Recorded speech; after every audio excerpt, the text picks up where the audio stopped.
Ha llegado el momento de escuchar la palabra de Dios. Un potente mensaje extraído de las Sagradas Escrituras. En la voz del pastor Carlos Hoyos. Bueno, pues entonces vámonos con la primera, hermana Mercedes. ¿Cuál es la primera pregunta? Pastor, los cristianos que no han recibido el Espíritu Santo pueden reflejar o mostrar el fruto del Espíritu que menciona Gálatas. Nadie puede dar frutos del Espíritu Santo si no tiene el Espíritu Santo. Mire lo que dice Carta a los Gálatas capítulo 5, verso 22. Mas el fruto del Espíritu es amor, gozo, paz, paciencia, benignidad, bondad, fe, mansedumbre, templanza. Contra tales cosas no hay ley. Pero los que son de Cristo han crucificado su carne con sus pasiones y deseos. Y si vivimos por el Espíritu, andemos también por el Espíritu. Entonces, la respuesta es simple. Nadie puede dar frutos del Espíritu Santo si no tiene el Espíritu Santo. La mejor manera de conocer a los cristianos es por el fruto. Jesús lo dijo. Por sus frutos, ¿qué? Los conoceréis. No es una respuesta subjetiva, es bíblica. Eso es lo que está escrito. Mi estimado pastor. Perdón, hermano. ¿Y cómo se debe decir cuando una persona habla en lenguas que ya recibió el Espíritu Santo o ya tenía el Espíritu Santo? Es una expresión de que el Espíritu Santo obra en él. Una de las muchas.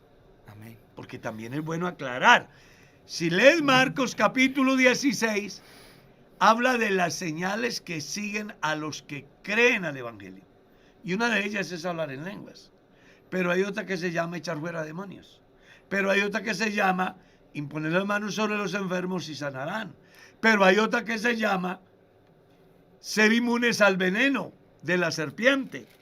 Y otra que se llama ser inmunes al veneno de los malintencionados que buscan hacer desaparecer a los cristianos en diferentes lugares del mundo porque no resisten el mensaje del Evangelio.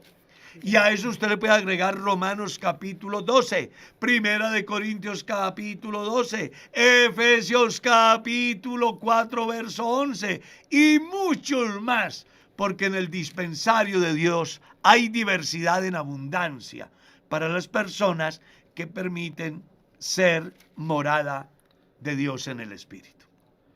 Sigamos. Creo que, pero yo quisiera, porque hermano Carlos, yo siento que, pues es lo que yo percibo, y quiero decirlo públicamente, que muchas veces sus respuestas a la gente le generan controversia porque no logran entender el adecuado uso que hace usted de los términos para referirse a lo que significa el recibir el Espíritu Santo y nuestra concepción de que la única expresión que hay de tener el Espíritu Santo en nuestras vidas es la manifestación de hablar en nuevas lenguas. Entonces, en ocasiones, cuando usted da respuestas como esta, lo que mal entienden o mal interpretan es que lo que usted está diciendo es algo como... No hay que hablar en lenguas. Exacto, que creo que nunca lo ha mencionado usted. Y esto lo hago porque a veces uno dice, pero ¿en qué momento el hermano Carlos dijo tal cosa para que la persona lo entienda de este modo? Y fíjese que usted hace poco nos hablaba de lo que significa, por ejemplo, las expresiones de Jesús alrededor de Juan 15 y lo que significa la obra del Espíritu Santo y lo que usted decía de que nadie. A mí me han hecho esa pregunta. Si una persona no ha recibido el Espíritu Santo, ¿se salva? La respuesta es no. Nadie sin el Espíritu Santo se puede salvar. Yo creo que el problema radica es en tomar la parte por el todo. Entonces, cuando yo pienso que el Espíritu Santo solo son lenguas, ahí sí me estrello. ¿Por qué? Porque estoy desconociendo una diversidad de dones, de expresiones de gracias de Dios en la vida del cristiano. Entre ellas, dones, ministerios, resultados, fruto.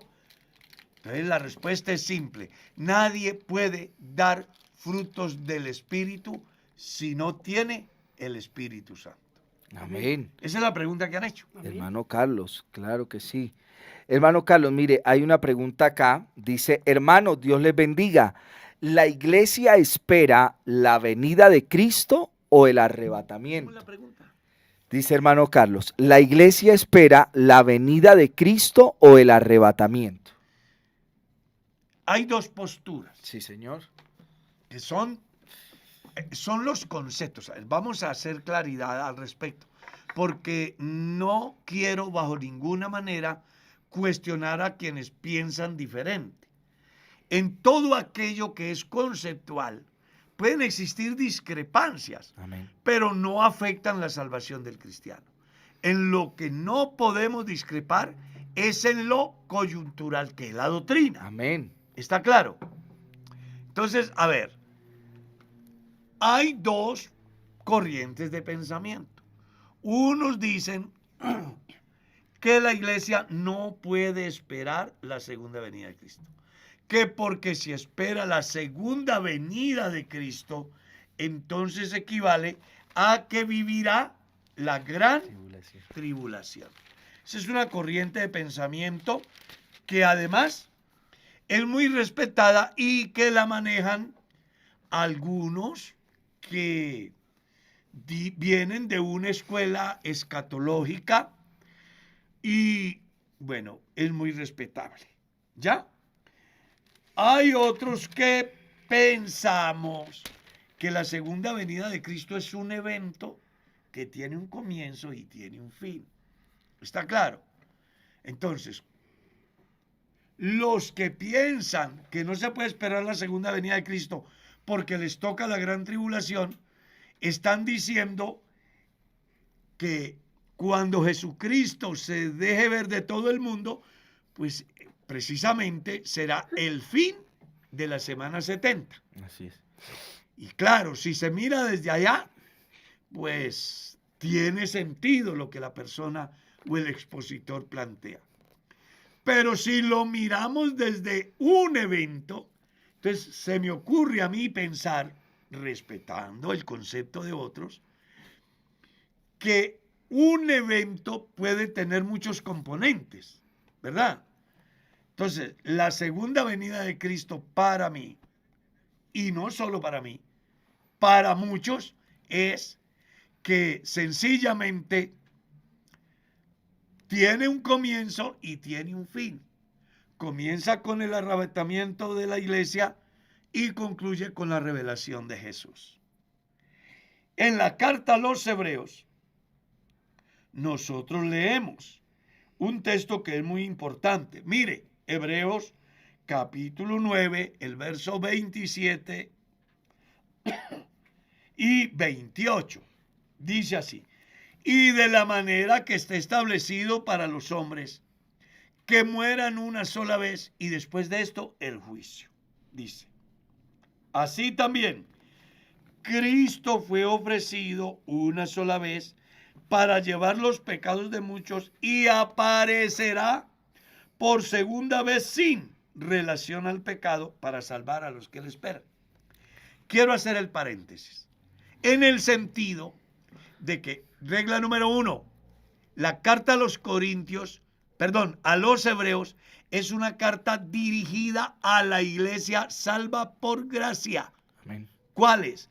A los que sufrieron la dispersión en el Ponto, Galacia, Capadocia, Asia y Bitinia, según Primera de Pedro, capítulo 1.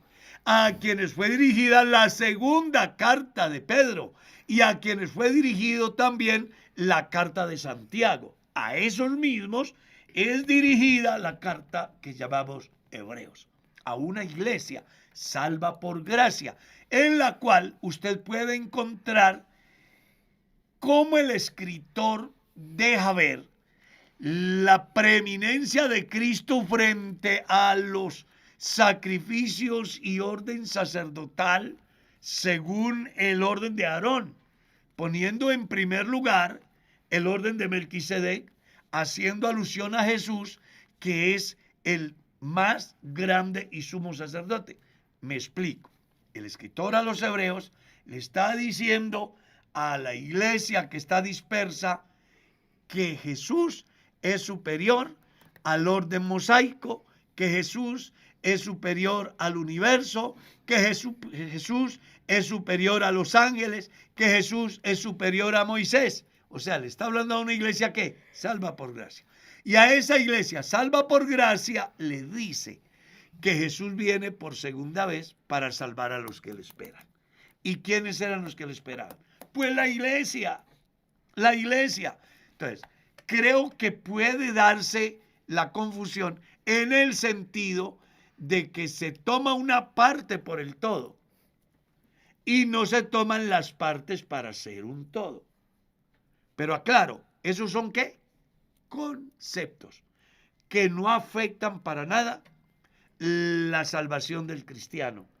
Porque, pues, entre otras cosas, la iglesia no lo ha establecido como una doctrina. Lo que sí está claro en la iglesia es que Cristo viene Amén. por segunda vez. Así es. ¿Ya? Eso siempre. E incluso cantamos canciones que hacen alusión a ello. Así de que es un concepto. Desde mi visión, creo que la segunda venida de Cristo comienza como, yo qué sé, la cuarta semana del mes de julio, un ejemplo, que inicia el domingo y termina el sábado.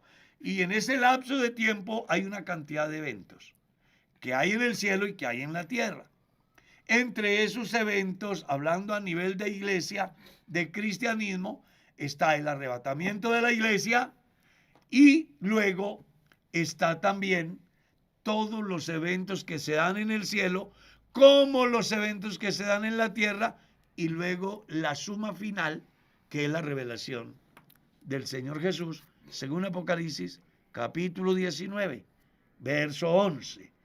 He aquí vi el cielo abierto y dice que vi un caballo blanco y el que lo montaba se llamaba Fiel y Verdadero, que con justicia juzga y pelea. Entonces ahí es donde de pronto algunos encuentran la dificultad porque dice, si esperamos ese evento, que es la segunda venida de Cristo, pues nos va a tocar la gran tribulación y un sinnúmero de cosas. Pero no, una cosa es el principio y otra cosa es el fin, dentro de un mismo evento. Sigamos. Amén. Pastor, es tan amable y me saca de una duda. Si yo anhelo el ministerio y estoy casado con una mujer divorciada, ¿esto me puede afectar? Sí y no.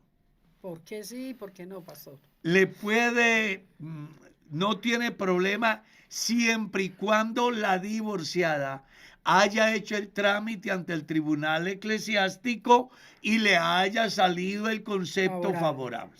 Ya. Si el concepto le salió desfavorable, la iglesia dentro de su manejo dice que esta persona no puede, o sea, pierde todos los derechos eclesiásticos. Entre ellos, el de tener una ceremonia y el de desempeñar algunas actividades en la iglesia. Eso es lo que se tiene hasta hoy. Y si es divorciada hace mucho tiempo y viene a la iglesia y... Si ella nunca era creyente y se divorció en el mundo y vino y creyó al evangelio y se bautizó, entonces ahí ya no va a haber problema porque es una nueva criatura.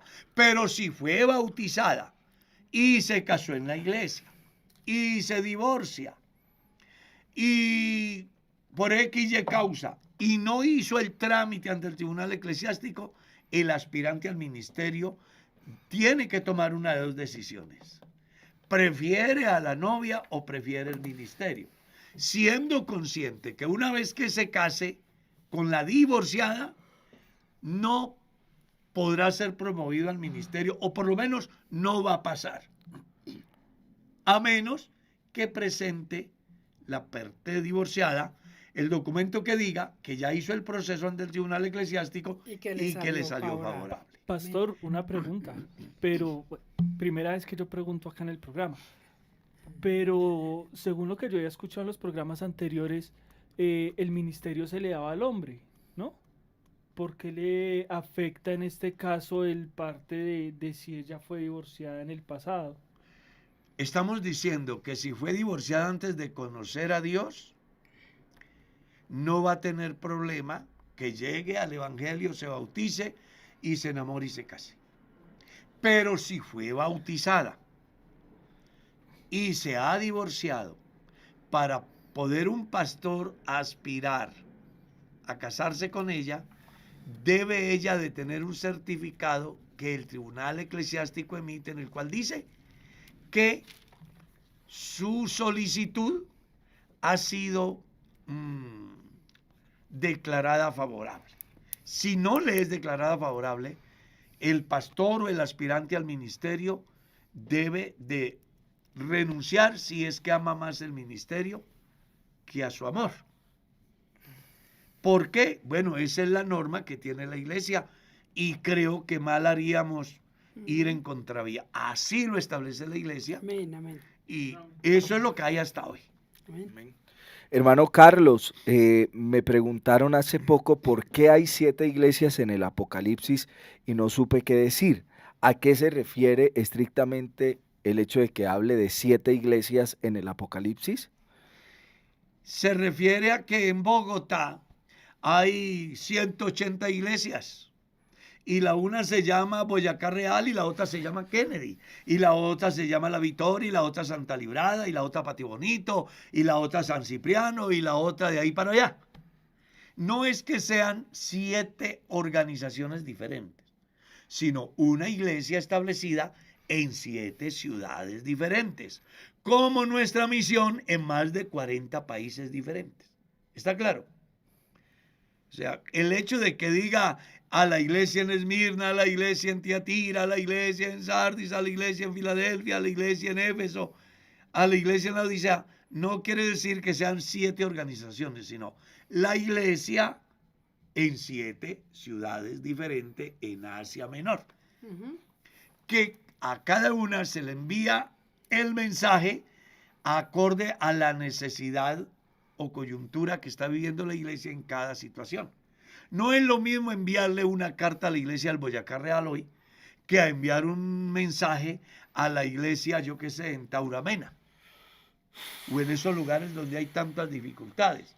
Mientras que aquí podía ser endereces en la doctrina, en valores, en fe. A esas iglesias allá sería palabras de fortaleza, de consuelo, porque Sí, señor. imagínate, anoche llegaron y se llevaron un hermano, lo sacaron de la casa delante de su esposa. A las 10 de la noche me estaban escribiendo. Desesperada la hermana que iba a ir a ver cómo hacía posible encontrar a sus hijitos, porque le han sacado a su esposo de la casa.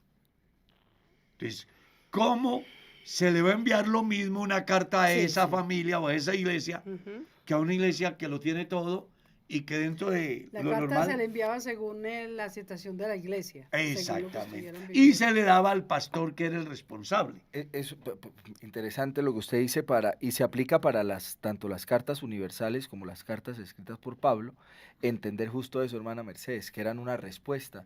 Uno debería Exacto. conocer Al lo como, que estaba como sucediendo. si fuese posible, Claro. en algunos casos una carta anterior, como ocurre con Primera y Segunda de Corintios, o el contexto por el cual Pablo escribe lo que escribe a ese lugar. Es que nunca se envía una carta a nadie. Las cartas se envía a un receptor y por una causa. Pero son el espejo para la iglesia de hoy.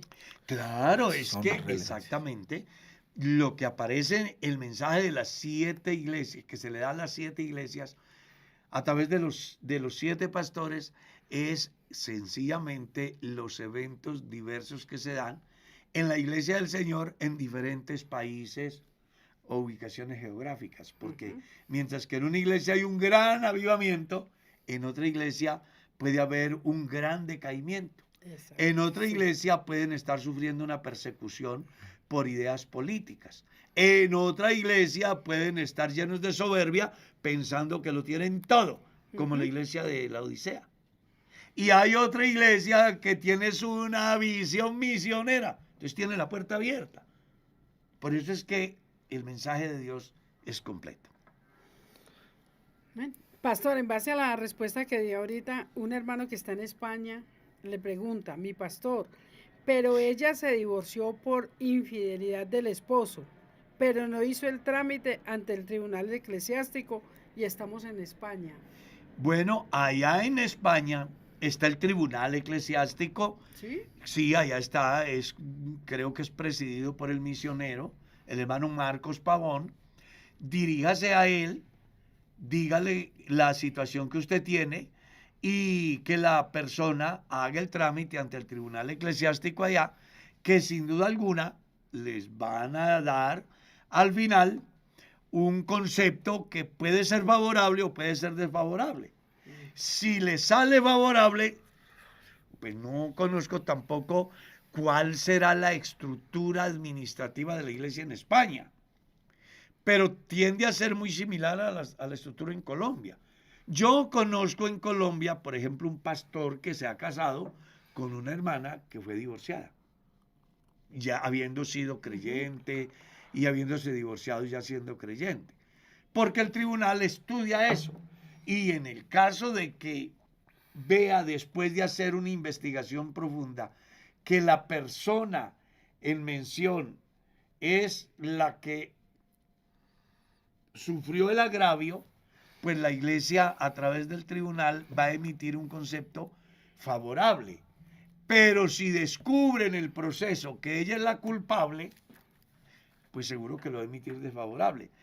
Este aspirante al ministerio debería más bien Comunicarse con el misionero. Él no, ella que es la persona afectada, y esperar que salga el concepto que da el tribunal eclesiástico, y una vez que tenga en la mano el concepto, entonces dice, sigo adelante con la relación. Hola. Si es que de verdad estoy enamorado y está por encima de todo, o me hago a un lado y espero otra oportunidad porque mi visión primaria es el ministerio. Amén. Eso ya va a depender de él. Pastor, una persona muere y los dolientes la velan 2 o 3 días. ¿Esa persona muerta aún siente al segundo o al tercer día? ¿Por qué dicen que no se puede cremar? Que porque una persona aún siente después de 2 o 3 días. Le voy a decir lo que la Biblia dice. Amén. Es mejor perro vivo que el león muerto, porque los que viven saben que van a morir, pero los muertos nada saben ni tienen Nada más saben. paga por su trabajo. Nada saben. Su odio y su amor son puestos en el olvido. Sus hijos se serán honrados y lo ignorará, o serán humillados y lo desconocerá. Sálvame, porque en la muerte no hay memoria de ti. En el Seol, ¿quién te alabará? Hay más esperanza para el árbol que se corta, pues al recibir la lluvia brotarán sus renuevos y volverá a ser un árbol. Pero el que se muere no volverá a tener conciencia de nada, Amén. ni volverá a levantarse hasta que hayan cielos. Eso es lo que dice la Biblia. Pastor, una pregunta. Si el día de Pentecostés dice la Biblia que todos tenían diferentes idiomas. Ay, se me fue. Entonces dice el hermano Carlos. Entonces venga otra mientras tanto. No, pero Que- yo me acuerdo la pregunta. Que Entonces luego todos le tenían, dice... que todos Ajá. tenían diferentes idiomas. ¿En qué idioma dio el sermón Pedro para que todos lo entendieran? El lector de Hechos capítulo 2 tiene que establecer la diferencia en el contenido, porque una cosa es el mensaje selectivo a los dispersos que habían venido, otra cosa es el mensaje colectivo. ¿Ya? Entonces, una cosa es Dios hablando de manera individual a cada uno, como dice Hechos 2. Ujú. Mirad, ¿no son galileos todos estos que hablan? ¿Cómo pues les escuchamos las maravillas de Dios en la lengua en la que hemos nacido?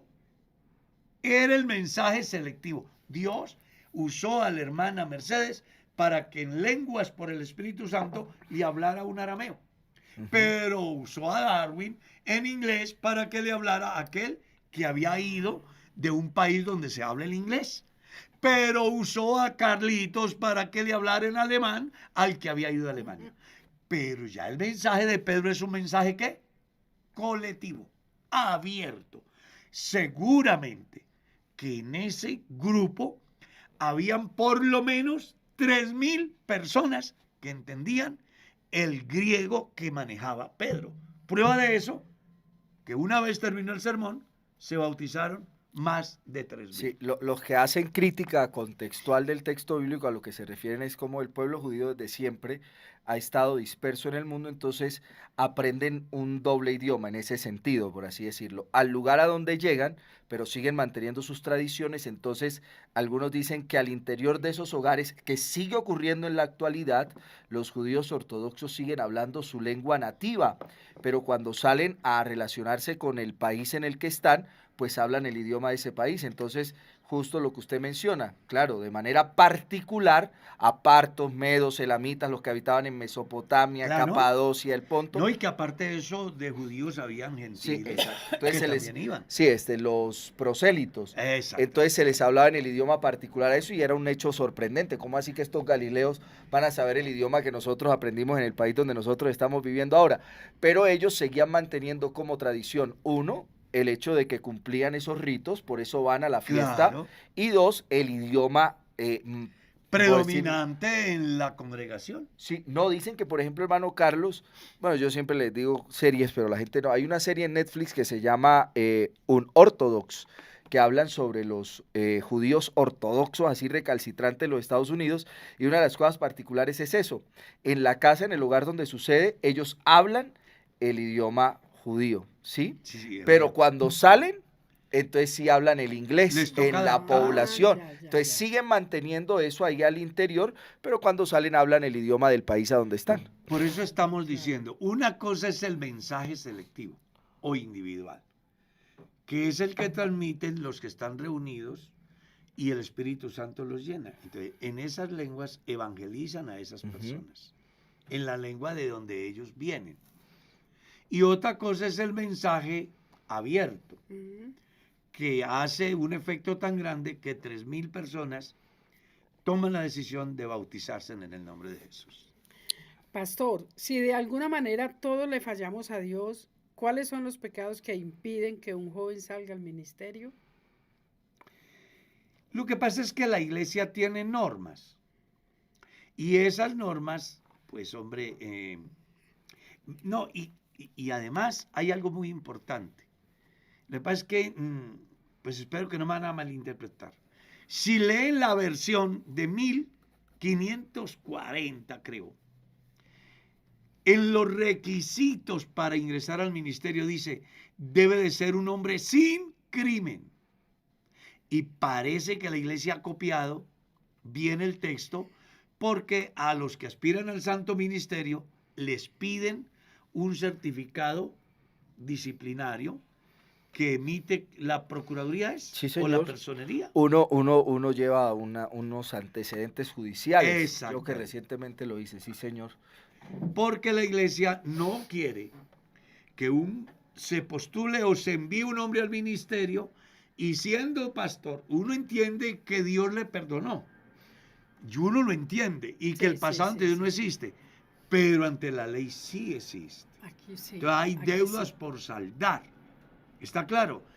Yo recuerdo un hermano que en su vida de pecado era pirata terrestre.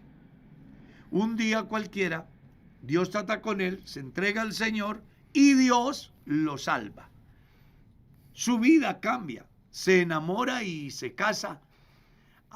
Pero antes de casarse, antes de enamorarse, pues le dan libertad condicional y él comienza a presentarse regularmente según la exigencia de la ley. Pero un día se cruza de manos y no vuelve. Y él alcanza a enamorarse y casarse. Y yo le hice la ceremonia, creo que le hice la ceremonia. Y es un hombre totalmente cambiado. Pero viene la luna de miel y en un retén de la policía cae. Y le dicen, usted está detenido. ¿Por qué? Venga, porque usted tenía libertad condicional y debía de presentarse cada tiempo y usted no lo volvió a hacer. Entonces lo llevan a la casa. Estando allá me piden a mí que haga una carta en la que diga que él no es una amenaza para la sociedad. La autoridad competente me responde diciendo, pastor, entendemos perfectamente que él puede ser una nueva persona hoy, pero a él no se le está juzgando por lo que es, sino por lo que Sí. fue. Él tiene una deuda Complicado con la eso, sociedad complicado. y él debe de pagarla. Entonces, por eso es que la iglesia se cura en salud. Sí, me parece muy... No, es muy interesante. Imagínese un pastor, una persona que haya sido un sicario y que él tiene, yo qué sé, ¿cómo se llama eso? Demandas penales, se llamará, algo así. Que está cuestionado ante la ley y tiene cuentas pendientes, se entrega al Señor y Dios lo perdona y Dios lo salva y es una nueva criatura. Pero un día lo postulan al ministerio y está en un lugar predicando y llegan con una orden de captura delante de toda la congregación. Pues el escándalo terrible, ¿no? Entonces la iglesia por eso no permite eso. Pastor, o también se puede dar una persona que en el mundo haya tenido varios hijos Por ejemplo. y llega a la iglesia Claro, y uno enseguida que después de ser pastor y que vengan las... Ay, Dios que mío. vengan las Pero concubinas. vea que yo conocí una historia recientemente sobre un pastor al que después de muchos años de ministerio y durante su tiempo de ministerio bien, pero le salió una demanda, lo demanda alguien que hacía como antes de él salir al ministerio, en su vida pasada, un tema de abuso Imagínense. sexual, mucho antes de... Y él ya No es puede ser de nuestra pastor. Entonces, por iglesia. eso la iglesia. Sí, sí, Entonces, sí, los es- cristianos, la es pregunta algo muy... es que nos estamos abriendo en muchos campos que esperamos que les sirva a la gente. Pero a ver, el hecho de que todos pequemos, porque todos pecamos, no siempre los pecados son igual de trascendentales en el campo social. Porque los cristianos pecamos por acción o por omisión.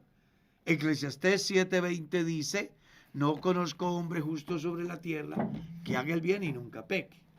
Juan escribe en su carta y dice, si decimos que no tenemos pecado, se incluye él, que es el apóstol. Así es. ¿Está claro? O sea, desde la visión dentro del cristianismo se sabe que pecamos por una sola razón, porque por naturaleza somos pecadores. Pero los pecados no son igualmente de trascendentales en todos. Porque yo estoy convencido y seguro de que hoy no hay un solo hombre en la tierra llamado cristiano que pueda decir que no ha pecado.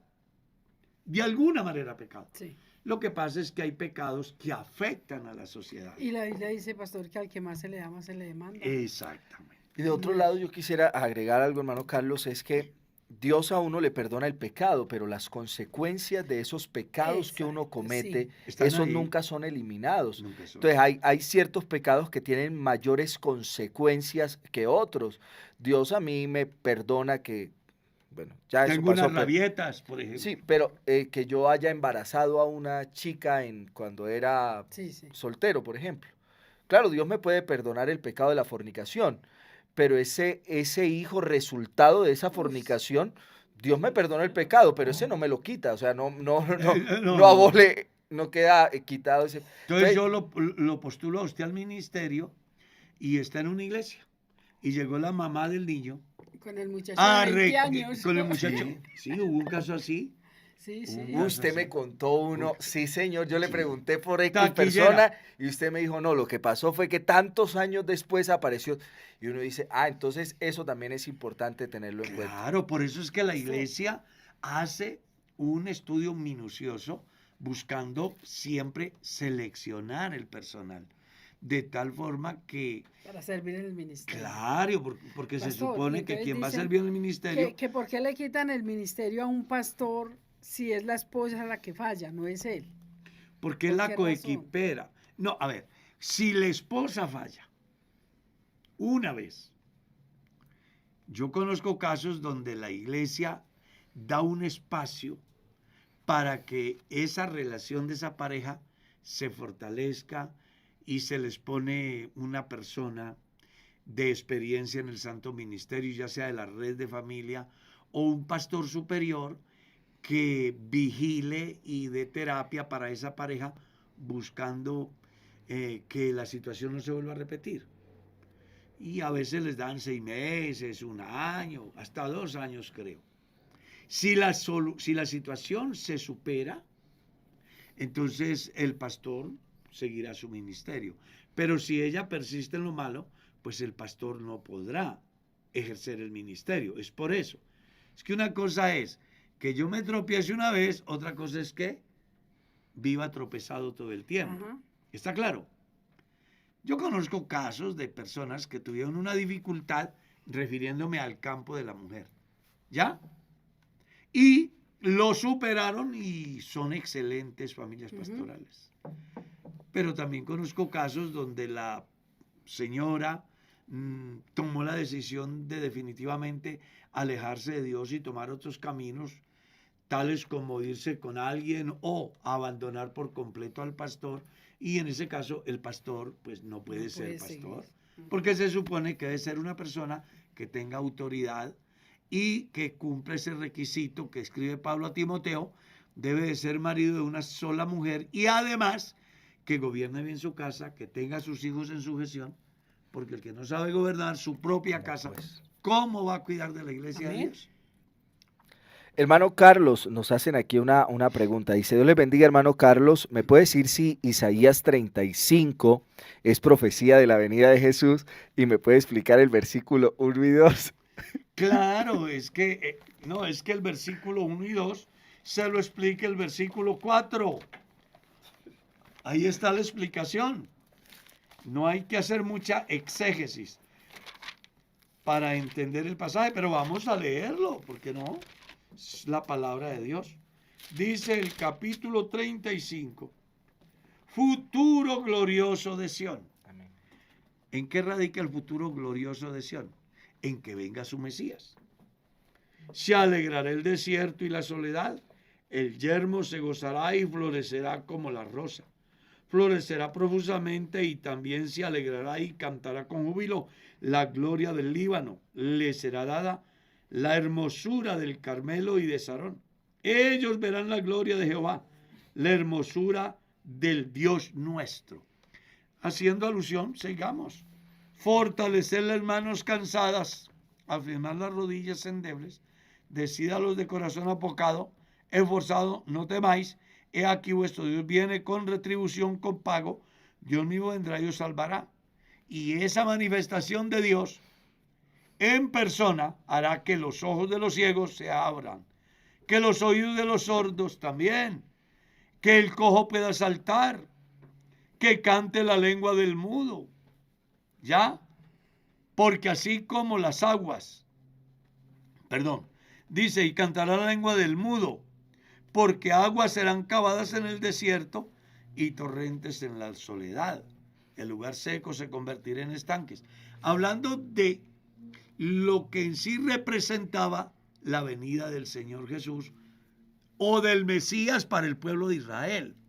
Solo que ellos no le recibieron y por eso no pudieron disfrutar de ese proyecto, pero que lo van a disfrutar cuando el reino de Dios se establezca según el Padre Nuestro y según capítulo 11 del libro de Isaías y según capítulo 59 de Isaías, verso 19 y según Apocalipsis 20.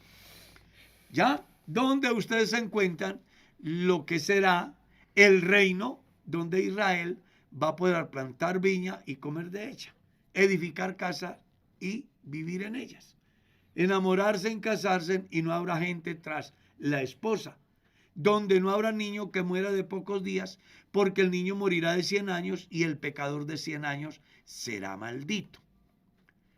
Yo espero que la persona que tiene la inquietud le quede despejada. Los textos que usted dice es simplemente diciendo el resultado de la manifestación de nuestro Señor, el cual debía cambiar la historia del pueblo, que en su momento no se dio porque el pueblo lo rechazó, según San Juan, capítulo 1, verso 11 en adelante.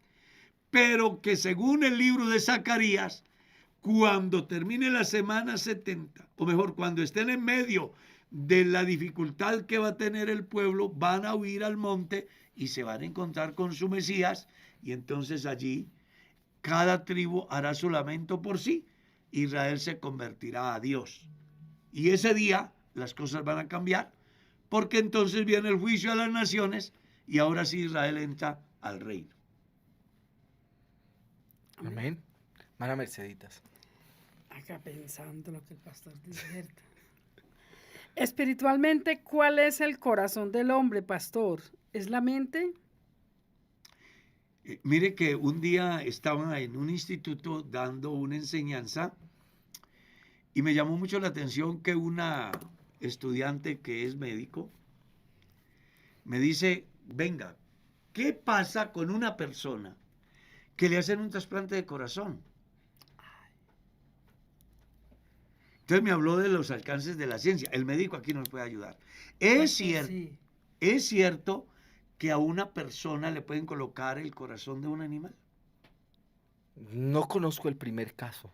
No, yo diría que no. Yo diría firmemente que Yo no. pienso que Lo la que se Biblia le dice ponen, que lo que una se le cosa- pone al hombre, o sea, a los humanos, sí se le puede hacer un reemplazo de válvulas del corazón con válvulas de cerdo. Es distinto.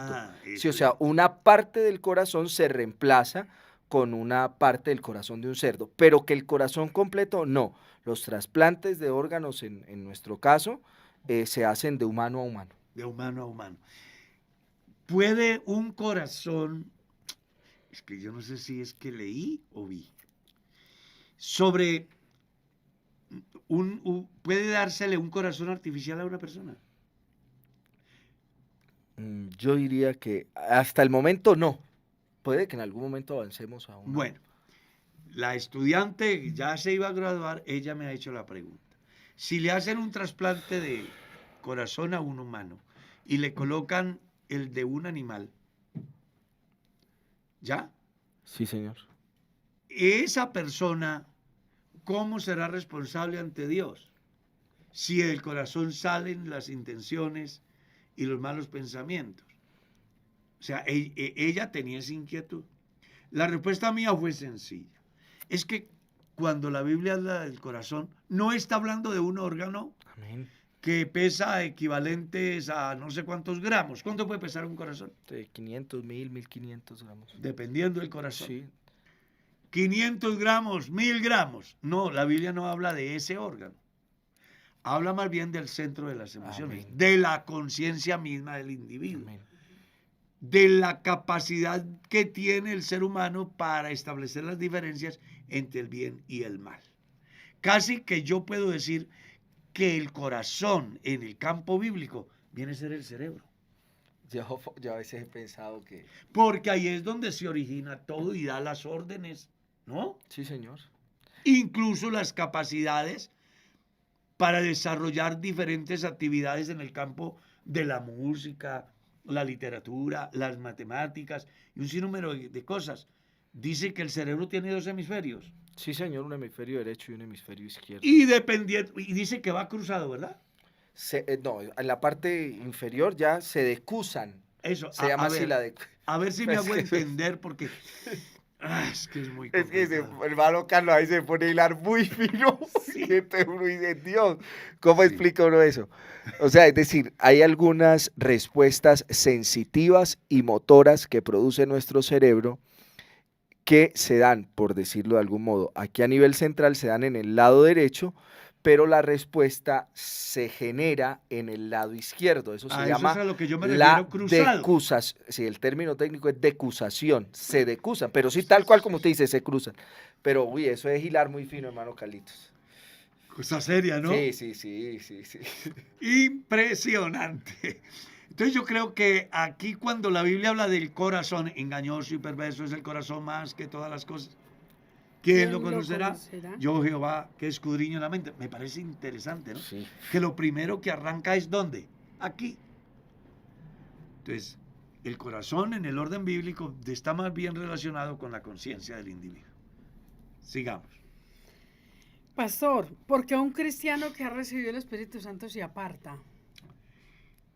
Habría que hacer un análisis. Ya eso es, hay que hacer eso como un diagnóstico. Porque la Biblia habla de 3 clases de perdidos. El hijo pródigo, la oveja perdida y la moneda perdida. En los 3 casos hay uno en particular que es muy llamativo y es la del hijo pródigo. ¿Por qué? Porque es al único que no hay que buscar. Él vuelve por sí. Dice, volviendo en sí. Que esa frase es muy interesante, No, ¿cierto? No, y muy profunda. Porque parece que lo han anestesiado. ¿Cierto? Como que retorna la Está en coma, en conciencia. estado de coma. ¿Sí? Sí, señor. Y un día vuelve en sí. Y razona y dice, vuelvo a la casa. Sí, señor. A los otros hay que buscarlos. Que es la oveja perdida La moneda. y la moneda perdida. Entonces hay que mirar por qué se apartó el creyente y cuál es el proceso que se debe de hacer para que él regrese. Si es el hijo pródigo, no habrá que buscarlo. Él vuelve. Él vuelve por sí solo. Regresa Él solo. volverá en sí. Pero si es la oveja perdida, entonces se va por falta de conocimiento. ¿Ya? Si es la moneda perdida, es porque a pesar de tener todo, no ha alcanzado a medir la dimensión de la salvación que Dios le da en su propia casa. Entonces tiene que entrar a operar una mujer llamada iglesia, con una escoba llamada palabra, manejada por un pastor, y comienza a barrer la casa y un día la encuentra. O sea, los procesos son diferentes. ¿Me hice entender? Entonces, bíblicamente la gente se aparta y perece por falta de conocimiento. ¿Cómo es que dice? Mi pueblo pereció por falta de conocimiento. Y la parábola de la oveja perdida enseña eso. El pastor va y la busca. La moneda perdida, la mujer barre la casa y la encuentra. Amén. Hermano Carlos, ¿el árbol de la vida de Génesis es el mismo de Apocalipsis como símbolo de Jesucristo? Bendiciones. Génesis es la propuesta. Apocalipsis es la conclusión. Hay un muy importante análisis, yo leí por ahí, acerca de la razón por la cual la Biblia comienza con Génesis y termina con Apocalipsis. Entre ellas esa. El árbol de la vida de Génesis es el símbolo o el tipo del árbol de la vida del libro de Apocalipsis. Y hay un sinnúmero de cosas. Un día de estos nos venimos y explicamos qué pasó en el Génesis y cómo apareció otra vez en el Apocalipsis, que es muy interesante. Amén. Bueno, voy a hacerle una pregunta que le han hecho 2, 3 veces. Pastor, si una persona puede ser sellada por el Espíritu Santo por medio de un sueño, ¿y cómo se conoce esto ante la iglesia? Bueno, Joel capítulo 2, verso 28, dice así. Porque en los posteros días, dice Dios, derramaré mi espíritu sobre toda carne, hablando de la apertura para el mundo acerca de la salvación. Amén. De cierto, sobre mis siervos y sobre mis siervas derramaré mi espíritu. Y dice que vuestros jóvenes soñarán sueños, ¿cierto? Tendrán visiones, como una expresión de la llenura del Espíritu Santo en la vida de las personas. Eso es lo que yo puedo decir según la Biblia. Ahora, que ¿cómo lo pueden ver en la iglesia? Regla número 1. No es que yo diga que me soñé. No es que yo diga que vi. No es que yo diga que tengo. Es que mi fruto diga lo que yo Amén, amén. soy. Amén. ¿Está claro? Conozco el caso de un pastor que es pastor y que además está muy enfermito. Y que lleva por ahí 2 o 3 años a mí. Él dice que fue lleno del Espíritu Santo una noche mientras dormía. Lo cierto es que ha pasado el tiempo, él ha dado resultados a tal estado que Dios lo llamó al ministerio y ahí está. Pero a mí me quedaría muy difícil decirle a usted cómo se puede dar. Creo que la mejor manera es por el fruto. Amén. Amén. Sigamos. Hermano Carlos, dice acá, hacen una pregunta, dice, si el símbolo del juicio es el fuego y el agua es símbolo del Espíritu Santo, ¿a qué se refiere cuando dice Pablo a Timoteo, aviva el fuego del don de Dios que hay en ti? El caso es la pregunta surge porque hay dos corrientes dentro del cristianismo. Una de ellas que dice que no se puede pedir fuego porque es juicio.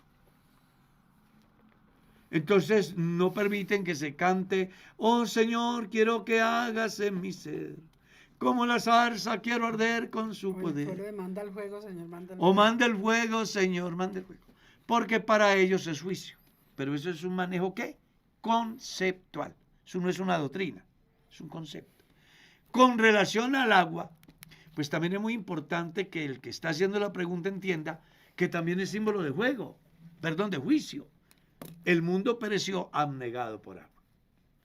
Aquí lo que las personas deben de aprender a entender es